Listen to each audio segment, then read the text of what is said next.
வணக்கம் நண்பர்களே, நான் உங்கள் ஐயப்பதாஸ். நாம் இன்றைக்கி எங்கே வந்திருக்கோம் அப்படின்னு பார்த்தீங்கன்னா, கன்னியாகுமரியில் பெரிய கோயில் என்று அழைக்கப்படக்கூடிய ஒரு கோயிலுக்கு தான் வந்திருக்கிறோம்.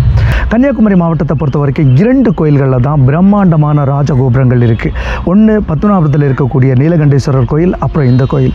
இந்த கோயில் எங்கே இருக்குதுன்னா, நாகர்கோயில் கன்னியாகுமரி சாலையில் நாகர்கோயிலிருந்து கிட்டத்தட்ட 5 கிலோமீட்டர் தொலைவில் பழையாற்றின் கரையில் இருக்குது. இந்த கோயிலின் பெயர் சுசீந்திரன் தானுமாலையன் கோயில். இந்த ஊர் கிட்டத்தட்ட 1000 ஆண்டுகளுக்கு முன்பே இது சுசீந்திரம் என்றே தான் அழைக்கப்பட்டிருக்கு. 1000 ஆண்டுகளுக்கு முன்பு இந்த கோயில் சுசீந்திரம் மகாதேவர் கோயில் என்று அழைக்கப்பட்டிருக்கு. கிட்டத்தட்ட கிபி 12ஆம் நூற்றாண்டுக்கு பிறகு தான் இந்த கோயில் சுசீந்திரம் தானுமாலையன் கோயில் என்று அழைக்கப்பட்டிருக்கு.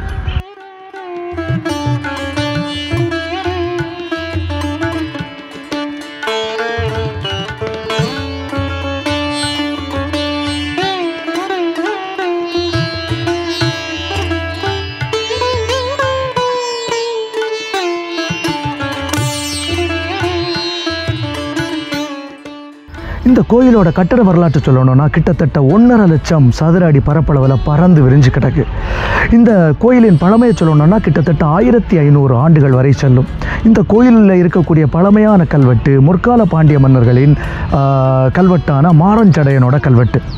இந்த கோயில் ஒரே காலத்தில் கட்டப்பட்டதில்லை. இந்த கோயில் பல காலங்களில் கட்டப்பட்டது. அப்படின்னா முற்கால பாண்டியர்கள், பிற்கால சோழர்கள், பிற்கால பாண்டியர்கள், வேணாட்டரசர்கள், திருவிதாங்கூர் மன்னர்கள், விஜயநகர பேரரசன பல மன்னர்களோட பங்களிப்பு இந்த கோயிலில் இருக்குது. இந்த கோயிலில் கிட்டத்தட்ட 120க்கு மேலான கல்வெட்டுகள் இருக்குது. இந்த கல்வெட்டுகள் தான் இந்த கோயிலின் பழமைக்கான ஆதாரம், ஆவணமாக எடுத்துக்கொள்ள முடியும்.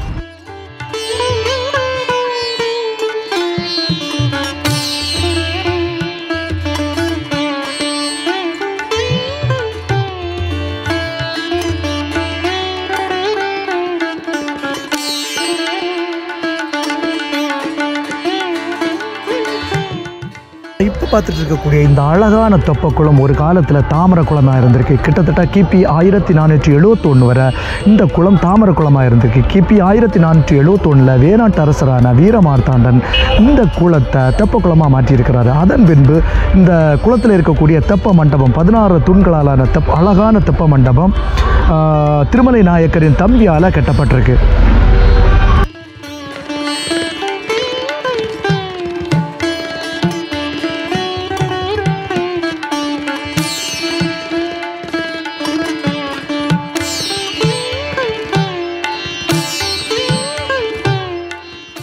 இந்த கோயிலில் இருக்கக்கூடிய பிரம்மாண்டம் இந்த ராஜகோபுரம் தான். இந்த ராஜகோபுரத்தை யார் கட்டியிருக்கான்னு பார்த்தீங்கன்னா, விஜயநகர பேரரசான கிருஷ்ணதேவராயரின் தளபதி விட்லரும் அவரது தம்பியும் கிபி 1544 கல்லாலான அடித்தானத்தை கட்டி முடிக்கிறாங்க. அப்புறம் கிட்டத்தட்ட 344 ஆண்டுகள் எந்த பணியுமே நடக்கலை.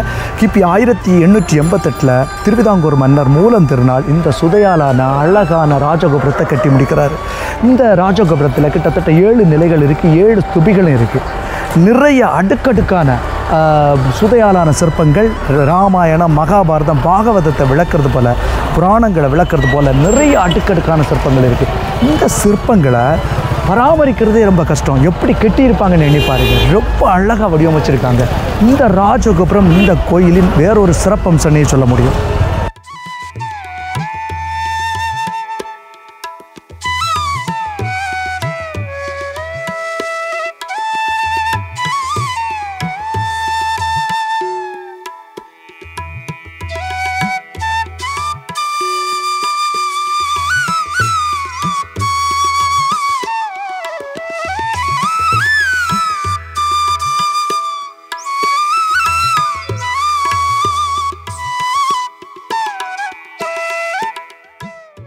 சுசீந்திரம் என்பதற்கு இந்திரன் தூய்மை பெற்ற இடம் என்று பொருள்.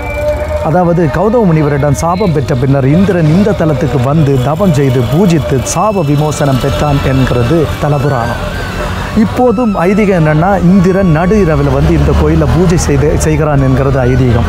இந்திரன் பூஜை செய்யும்போது இங்கு உள்ள பூஜை பொருட்களும் அப்புறம் மலர்கள் வந்துட்டு இடம் மாறி போகிறதால அடுத்த நாள் காலையில் வந்து பார்த்திங்கன்னா வேறு ஒரு பூசகர் அல்லது அர்ச்சகர் தான் வந்து நடை திறந்து பூஜை பண்ணுவார். இன்றைக்கி ஈவினிங்கில் பூஜை பண்ணக்கூடிய அர்ச்சகர் மறுநாள் காலையில் வரமாட்டார். அது இன்று அளவிலும் இந்த கோயிலில் பிடிக்கப்பட்டு வருது.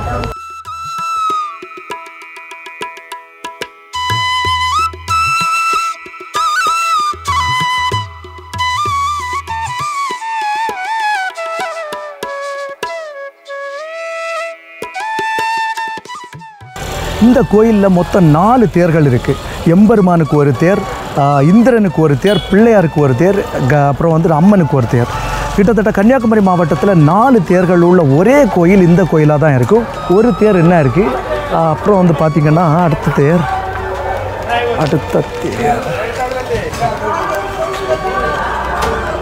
அடுத்த தேர் கோயிலோட முன்பாகத்தில் இருக்குது.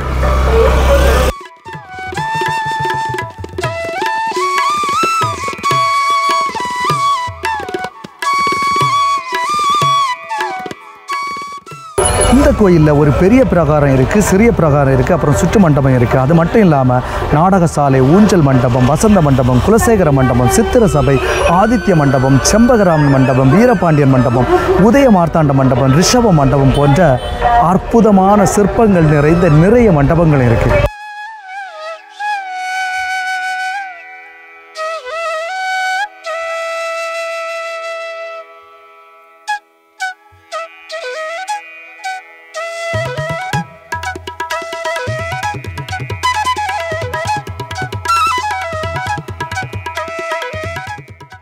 இந்த கோயில் கிபி 8ஆம் நூற்றாண்டு பகுதியில் முற்கால பாண்டியன் மாரஞ்சடையனால் கட்டப்பட்டிருக்கலாம். ஏன்னா இந்த கோயிலில் கிடைக்கக்கூடிய பழமையான கல்வெட்டு முற்கால பாண்டியன் மாரஞ்சடையனோட கல்வெட்டு. கட்டிடம் வருவதற்கு முன்பே இந்த கோயில் மக்களிடம் வழிபாட்டில் இருந்திருக்கணும். கிபி 10ஆம் நூற்றாண்டு பகுதியில் இங்கு உள்ள விண்ணவரம் பெருமாள் சன்னதி கட்டப்பட்டிருக்கு. 12ஆம் நூற்றாண்டுக்கு முன்பு வரை இந்த கோயில் மகாதேவர் கோயில் என்று அழைக்கப்பட்டிருக்கு. கிபி 12ஆம் நூற்றாண்டுக்கு பிறகே இந்த கோயில் தானுமாலையன் கோயில், அதாவது மும்மூர்த்திகளின் வழிபாடு 12ஆம் நூற்றாண்டுக்கு பிறகே தொடங்கப்பட்டிருக்கு.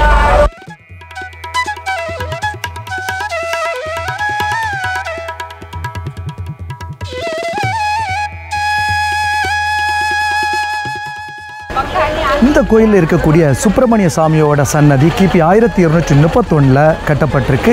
இந்த சன்னதியில் சுப்பிரமணியர் வள்ளி தேவையானோட பிரம்மாண்டமாக வீற்றிருக்கிறாரு. இந்த கோயிலில் இருக்கக்கூடிய செண்பகராமன் மண்டபம் பறக்கையை சேர்ந்த மாதுக்குட்டி மாலையம்மா என்பவரால் கிபி 17ஆம் நூற்றாண்டு பகுதியில் கட்டப்பட்டிருக்கு. இந்த மண்டபத்தில் உள்ள சிற்பங்கள் மட்டும் இல்லாமல் 7 ஸ்வரங்களை வெளிப்படுத்தக்கூடிய இசைத்தூண்கள் ரொம்பவே பிரம்மாண்டமாக வியக்க வைக்குது.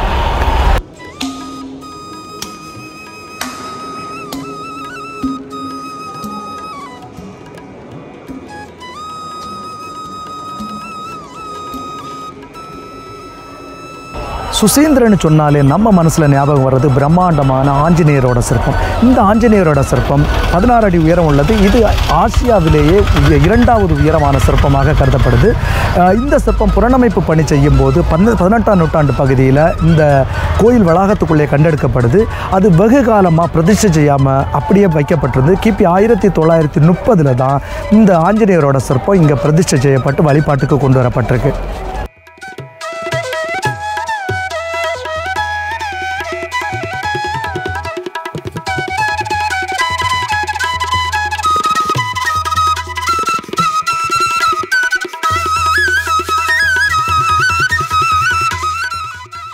சுசீந்திரம் கோயில் தேரோட்டம் ரொம்பவே பிரசித்தி பெற்றது. சுசீந்திரம் கோயில் தேரோட்டம் அன்று கன்னியாகுமரி மாவட்டம் முழுவதுமே அரசு விடுமுறை. இந்த தேரோட்டம் போலவே திருக்கல்யாணம் ரொம்பவே பிரசித்தி பெற்றது. இந்த திருக்கல்யாணம் மாசி மாதம் மக நாளில் ஆண்டுதோறும் நடைபெறுது. இந்த திருக்கல்யாணம் தானுமாலையனுக்கும் அறம் வளர்த்த அம்மனுக்கும் நடைபெறுது. யார் இந்த அறம் வளர்த்த அம்மன் பார்த்தீங்கன்னா, சுசீந்திர பக்கத்தில் தேரூர் என்ற ஒரு கிராமம் இருக்குது. இந்த கிராமத்தில் வேளாளர் குல மக்கள் மிகுதியாக இருக்காங்க. இதில் பள்ளியறை நாச்சியார் என்ற ஒரு பெண் இருந்தாங்க. இவருக்கு ஒரு அறம் வளர்த்தாள் என்ற ஒரு மகள் இருக்காங்க. இந்த அறம் வளர்த்தாள் தானுமாலையனிடம் மிகுந்த காதல் கொண்டவளாக இருக்காங்க. அதாவது ஆண்டாள் கண்ணனிடம் கொண்ட காதல் போல அறம் வளர்த்தால் தானுமாலையனிடம் ரொம்பவே காதலாக இருக்காங்க. பருவமடைந்த மறு ஆண்டு தன் தாயுடன் சுசீந்திர கோயிலுக்கு வர்றாங்க. மகளும், அதாவது தாயும் மகளும் கோபுர வாசலை தாண்டி குலசேகர மண்டபத்தை அடையும் போது அறம் வளர்த்தா காணாமல் மறைஞ்சு போயிடுறாங்க. தாய் கண்ணீருடன் ரொம்பவே தேடுறாங்க. அவங்களுக்கு அசரி மட்டுமே கேட்கறது. அதாவது ஆறா காதல் கொண்டாளை அணைத்து கொண்டோம், அவளின்றே பேராயின்ப பெருவாழ்வு பெற்றாள் என்று மகிழ்ந்திடுக அப்படிங்கிற அசரீரிவு மட்டுமே கேட்குது. அன்று முதல் அறம் வளர்த்தால் அறம் வளர்த்த அம்மன் என்று அழைக்கப்படுறாங்க. இந்த நிகழ்ச்சி கிபி 1444ஆம் ஆண்டு மார்ச் மாதம் 1ஆம் தேதி நடந்தது என கிபி 1756 உள்ள ஆவணம் மூலம் அறிய முடியுது. இந்த குடும்பத்தினர், அதாவது அறம் வளர்த்தால் அம்மன் பிறந்த குடும்பத்தினர் இந்த கோயிலுக்கு நிறைய நிபந்தங்கள் செய்திருக்காங்க. அது ஆவணங்கள் மூலம் அறிய முடியுது.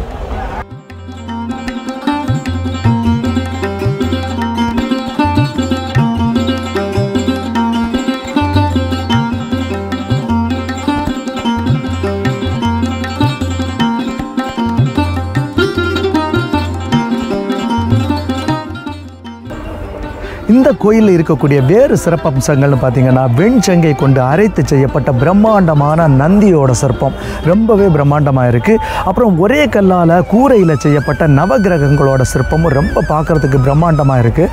அப்புறம் விநாயகரோட பெண் வடிவமான விக்னேஸ்வரியோட சிற்பம். வேறு எந்த கோயில்லையும் இந்த விக்னேஸ்வரியோட சிற்பம் பார்க்க முடியாது, ஆனால் இந்த கோயிலில் நீங்கள் பார்க்க முடியும்.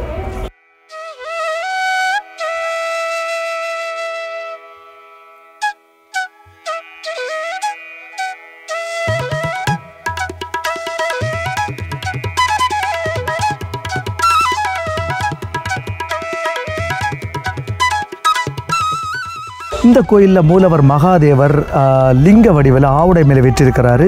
வயதான கோலம் கொண்ட ரிஷியோட அங்கி வந்துட்டு எப்போதும் சார்த்தப்பட்டிருக்கும். கிட்டத்தட்ட 1000 வருட பழமையான அங்கி அது. மூலவர் அடுத்து இருக்கிறது திருவேங்கட விண்ணக பெருமாளோட கருவறை. இந்த விஷ்ணுவின் வடிவம் கடு சர்க்கரையால் செய்யப்பட்டது. இந்த விஷ்ணுவுக்கு திருமலை நாயக்கர் தங்க கவசம் அணிவிச்சிருக்கிறார். பிரம்மாவுக்கு இங்கே வழிபாடு கிடையாது. ஆனால் கருவறையை சுற்றி இருக்கக்கூடிய உட்பிரகாரத்தில் இருக்கக்கூடிய கணபதியை கணபதியை ஆவணங்கள் குறிப்பிடுது.